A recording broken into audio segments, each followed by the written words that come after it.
Greetings, fellow Gorehounds, and welcome back to a Blood Splattered vlog. I'm the Horror Guru. And I'm Count Jackula. And today we're going to talk about The Long Walk, directed by Francis Lawrence and written by J.T. Mollner, based on the Stephen King story of the same name. Yep. Basic plot is Luke Skywalker shows up in a George C. Scott outfit and yells at kids about their testicles for 2 hours. That is kind of a good summation of the movie. Yeah.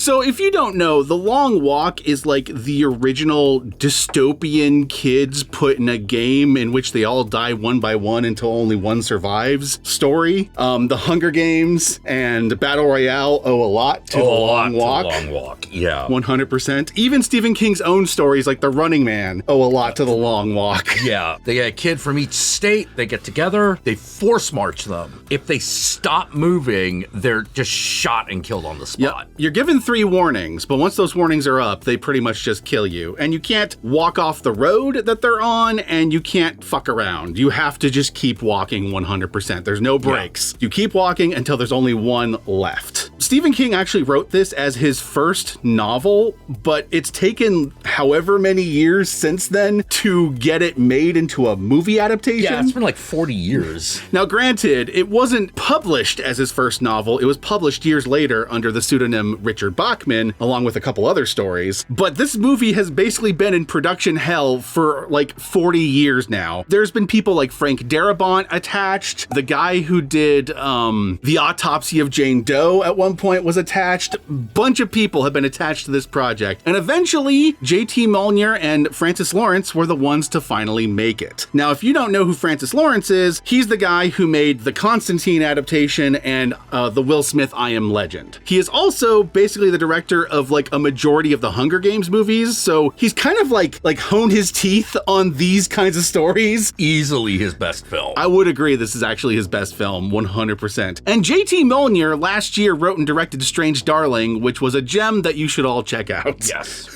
So anyway, this is the movie adaptation that I've wanted out of this thing since forever. Ever since I first read the book back in high school, I've wanted to see this as a movie, and by God, they finally did it, and they succeeded 100%. For the most part, it's a pretty faithful adaptation to the book. There's a couple changes here and there. For example, in the book, there's like 100 kids. In the movie, there's only 50. Yeah. In the book, there's a very different ending than the ending in the movie, but we'll talk about that in the spoiler section. But for the most part, everything that's in the book is in the movie, just with a bunch of stuff added because the book was a novella and the movie wants to be a 2-hour movie. So yeah. And like I said, like the weirdest part is when you meet the sergeant, you're like, I almost recognize that guy. Wait, that's Mark Hamill. It is Mark Hamill, 100%. Mark Hamill. And he's talking like this all the time. He is hamming it up in the best way as the most evil drill sergeant like you've ever seen. Yeah. And in the book, he's basically a figure that runs the games, but in the movie, they kind of transitioned him into being essentially the dictator of the country. Yeah. So he represents more than just the games. He now represents like the entirety of totalitarianism. Because if you've ever read the book was definitely written during the Vietnam era because you could tell that the book was talking about the draft and various other things. And all that stuff that it's talking about in the book is still there in the movie, but there's a lot of added stuff that make it even more relevant to the modern day right now. Man, one of the problems I have like talking about this movie is that it's very straightforward. It is. You're watching these poor kids die off one by one, like for literally no good reason. They're all dying in the name of their country. They're essentially soldiers. Yeah. In both the original novel and in the movie adaptation, they're essentially volunteers. But as the movie stipulates, it's not really volunteer. Everyone puts their name in regardless. And in a way, what it's kind of commenting on is how the military currently is volunteer. You volunteer for the military. But if you're poor, you're more likely to enter the military. The system uses the fact that people are poor to lure you in. There's even been senators who have said, we can't make things better for poor people. Who will join the military? Yeah. Like, just complete mask off. This has been said in public before. Yeah, well, there was also this thing called the selective service that you had to register with if you were a 17-year-old male, and that was essentially if there is a draft ever again. Yeah. You know, so you're like, Wait, why do I have to sign up for this? Yep. Like, fuck you. So you're signing up for it, but everyone has to sign up for it, and you're gonna get drafted eventually. Yeah, I don't know when they stopped doing that, but it was definitely during my lifetime, because I remember like having to sign up for that shit and just going,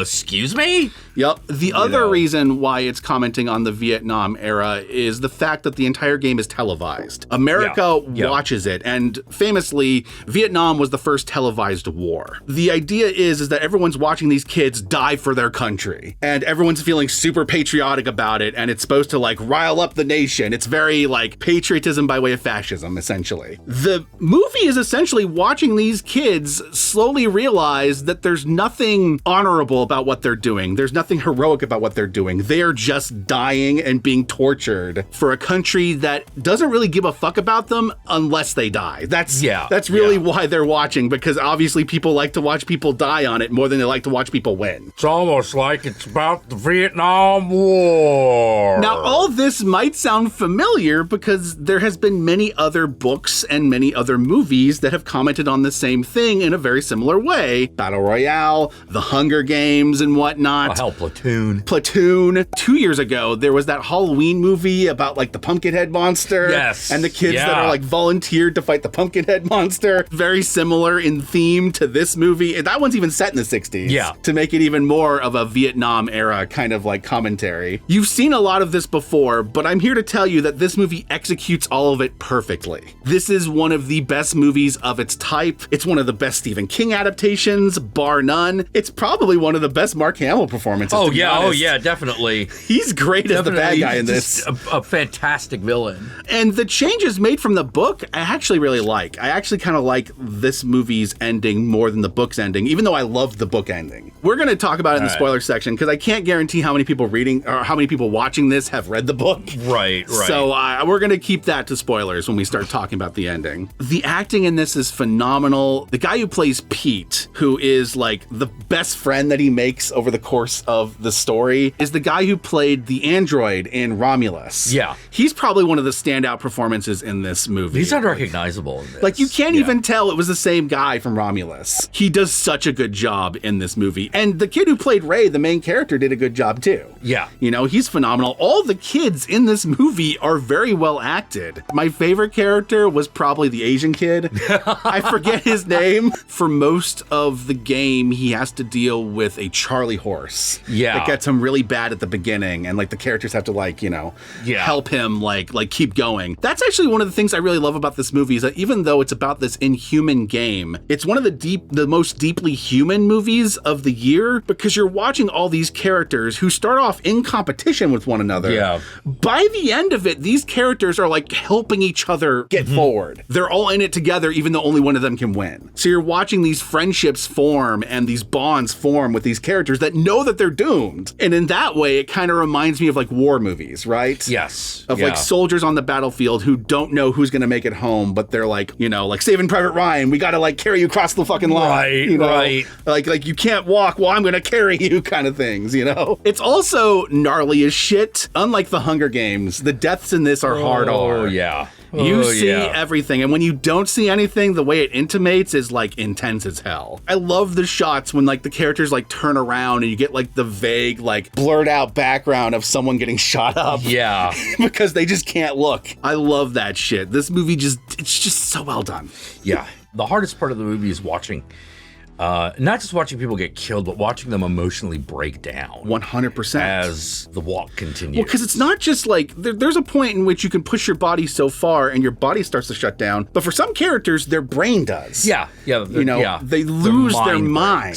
They can't sleep for days on end doing this walk. They're only allowed so much food because if they eat too much, they're going to need to piss and shit, which is really hard to do when you're walking. If you stop to shit, you're going to get shot dead. So Yeah. There are a lot of scenes of people shitting in this movie. Absolutely. Some characters end up getting sick along the way, and so they have to deal with that. People get Charlie horses, but like some characters, like they're literally like it's a psychological battle for them. Yeah. You know, there's like a revolutionary spirit to the movie. Yeah. Which isn't necessarily in the book. No, in the book, it's sort of like you're just fucked. You're fucked by the system, right? Yeah. Like the characters, like they have their kind of fuck the system kind of attitude, but at the end of the day, it's kind of toothless because there's nothing they can do. Right. This movie has a little bit more of the, no, there's always something you can do. In the face of fascism like this, you have to stand up. Yeah. In some way. Even though it's a very simple movie, even though it's a very intense movie, I'm here to tell you that there's a weird, hopeful spirit to the movie that's going to surprise you, even if you read the book. This movie is one of the best movies of the year. It is currently available in theaters. Go check it out before it leaves theaters because you're going to want to watch this on the big screen. Let us move on to the spoilers.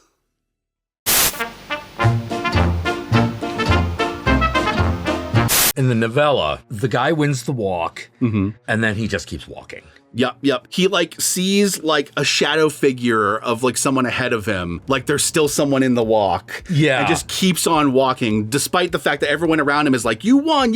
What's your wish? The idea being like in a war, the war sticks with you even when the war's over. Yeah. It's essentially like a PTSD kind of like metaphor. And there's no prize is worth it. No prize is worth it. Nothing really matters. They set up earlier in the movie that the main character hopes that when he wins, he's gonna wish for the major, the dictator guy's gun, so that he can shoot the major in the head right then and there and end his dictatorship. His friend, Pete, who walks along with him the entire time, and they like grow their friendship, and they form the Three Musketeers with this other guy, well, actually two other guys. His friend is like, no, like you shouldn't do that. You should wish for something for yourself. You should wish to live instead of wish to die, because they're probably gonna kill you. So that's set up earlier in the movie. At the end of the movie, when it's just Ray and Pete walking, Pete sits down and is going to sacrifice himself for Ray. Ray tells him to get back up and he keeps on going, and then Ray sits down and lets himself be shot, and so Pete becomes the final survivor. Yeah. The one who was insisting that he should win something for himself, something for his mom, something to like live because he believes in life and not death and murder and whatnot. He sees his friend get shot and killed by the major, wishes for the gun and shoots the major. Yeah. And then keeps on walking like the ending of the book.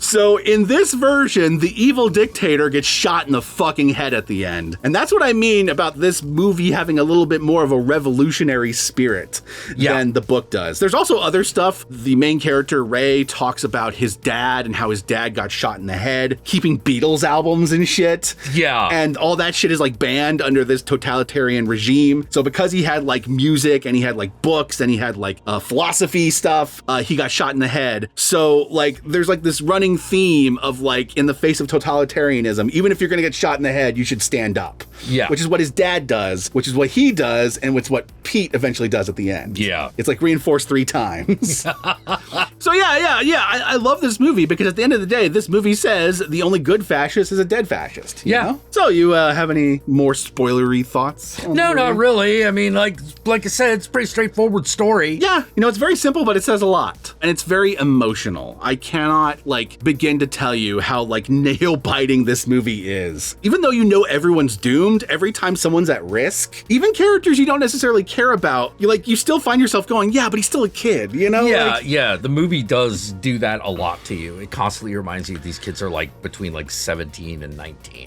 And so like you're watching like characters that you hated at the beginning, like you start to feel more empathy for like by the end of the story. Yeah. And essentially everyone's behavior is their own way of coping with the fact that they're all dead. Even the shitty guy is being shitty because he knows he's doomed. But I do love that at the end of the day, the characters who last the longest, the ones that make it to the end are the ones that work together. Yeah. All for one and one for all. And with that all said, my fellow Gorehounds, where can they find you, Count Jackula? Hey, you find me here doing a stream, 7 p.m. Pacific Standard Time. I'm talking like this. Somewhere between Otis and Rungus and Rocky. Y'all know me, I'm the Horror Guru. You could find me on various social media platforms, but these days I primarily use Blue Sky, so follow me on there. Be sure to like, comment, and subscribe, and don't forget to ring that notification bell so you're notified of my videos immediately upon their upload. And if you'd like to help out either of us more directly, be sure to check out our Patreon pages, and remember, if you decide to go the Patreon route, even $1 a month can go a long way, but we will certainly accept more. And with that said, my fellow Gorehounds, if you made it this far into the video, I want you to comment below, and be sure to comment below using the hashtag All for one and one for all. Use that hashtag, that way I know, that way Jack knows, that way the whole world knows that you know who the Three Musketeers are, because goddamn, I'd be shocked if you didn't. Yeah, you better. I have a pet theory that the Three Musketeers are like the basis for the Ninja Turtles. Well, yeah,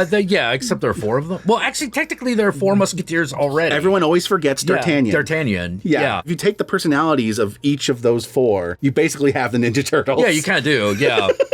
But that's my pet theory, and feel free to prove me wrong in the comments section. Peace out, and we'll catch y'all later.